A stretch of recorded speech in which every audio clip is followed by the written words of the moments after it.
po niya sa inyo, Spokes, would you run for a national position?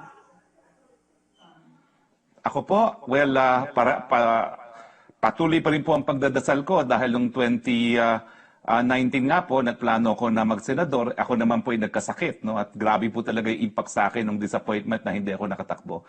So I continue to ponder and pray. And although this, I will say, gustuhin man po natin dahil meron tayong unfinished agenda nung tayo po ay naging congressman ng 17th Congress.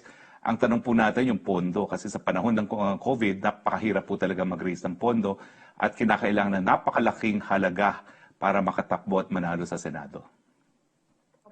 Question from Trish Terada ng CNN Philippines. Senator Lacson has information na meron daw pong undersecretary na nag-organize na sa buong bansa, bawat probinsya. Hinihingan ng at least 2 trolls sa bawat probinsya para i-attack mga hindi kakampi. Does Malacanang know about this? What does Malacanang intend to do about this?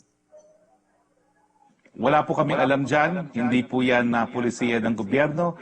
Kung ginagawa po yan ng taong gobyerno, siguro ginagawa nila yan in their personal capacities.